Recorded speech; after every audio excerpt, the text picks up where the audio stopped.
Hello, friends. In a groundbreaking discovery, the Hubble Space Telescope has identified Cloud 9, a first of its kind relic, which is, in other words, is also known as the failed galaxy from an early universe containing almost no stars and is dominated by the dark matter, challenging everything we know about how galaxies are born. Let us spend next 10 minutes understanding this new discovery more in detail.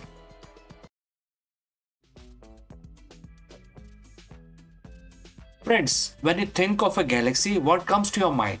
A swirling, majestic pinwheel of billions of stars, right?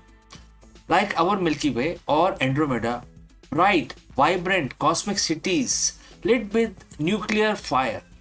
We tend to define the universe by the light we can see, but what if I told you that some of these most important structures in the cosmos are completely dark?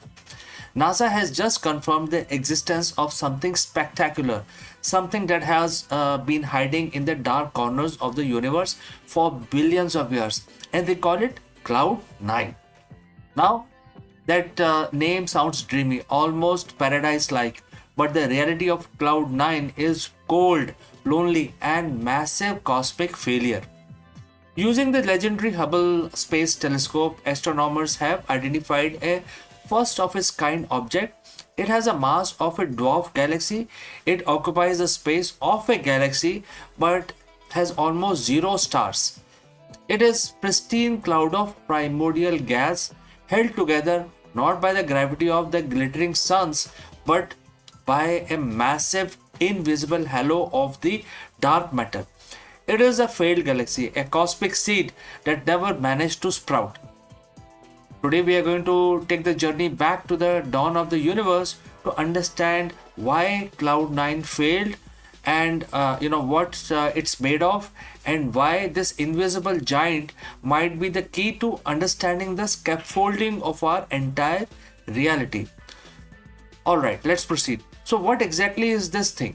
Officially, scientists have a very catchy acronym for it and it's called a relic. That stands for Reionization Limited HI Cloud. Don't worry, we are not going to break down further. Think of Cloud 9 as a fossil. It's a leftover piece of the early universe that got stuck in time. Physically, it's an enormous concentration of the neutral hydrogen gas. It's hovering in the local universe, not terribly far from our own local group of galaxies, but despite being relatively close to the cosmic term, it's incredibly hard to find it. Why? Because the hydrogen gas in its own doesn't shine like a star. If you were floating inside Cloud 9, you wouldn't see a dazzling sky. You would almost see a total darkness. Hubble didn't find it by looking for a visible light. Scientists found it by looking for the very faint radio signatures that cold hydrogen gas emit, something called the 21 centimeter light. When they found this massive blob of gas, they realized something was wrong. An object this big with this much hydrogen, which is the fuel of the stars, should be making stars. Gravity should have pulled that gas together until it ignited into a nuclear fusion. If it was a normal dwarf galaxy, it should have been glittering with millions of young blue stars.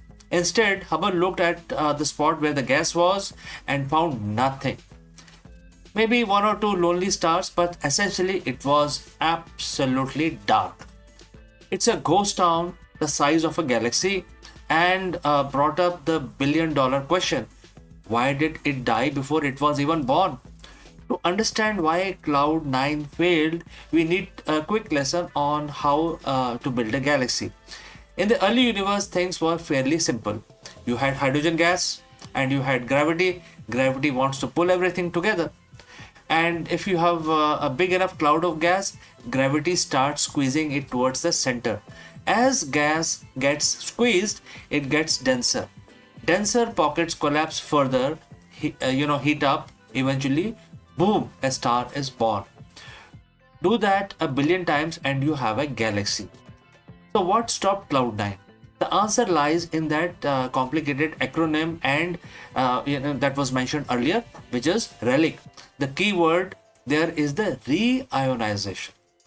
About a few hundred millions years after the Big Bang, the universe underwent a dramatic makeover called the era of reionization.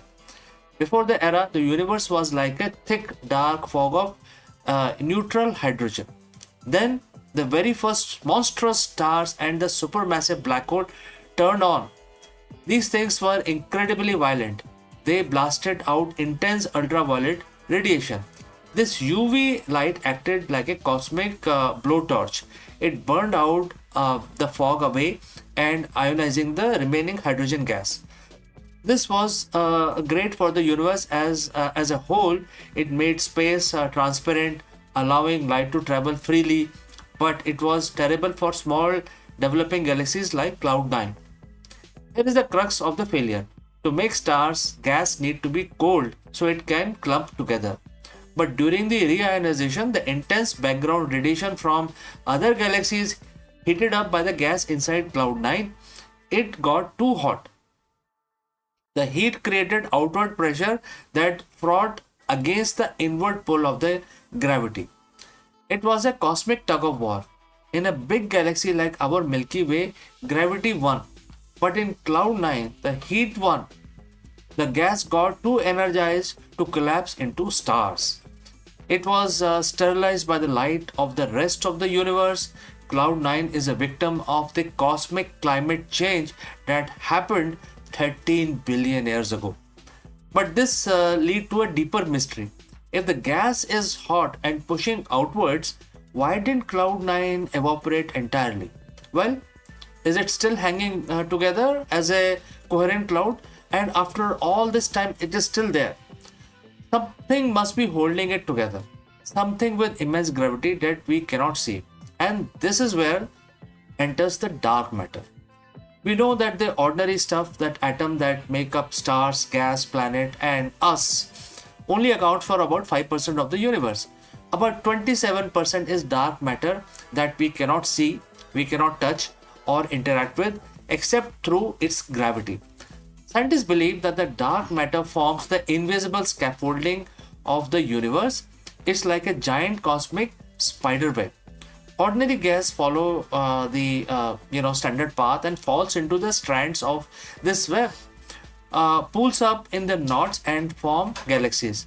Usually, when we look at the galaxy, we are seeing the bright decoration, the stars hanging on that invisible dark matter Christmas tree.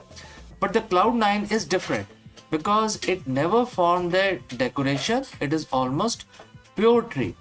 Scientists calculated that Cloud9 is dominated by the dark matter. Hydrogen gas we see is just the lights sprinkling on top of the massive dark matter halo. This is why scientists are so excited. Cloud9 is practically naked dark matter laboratory.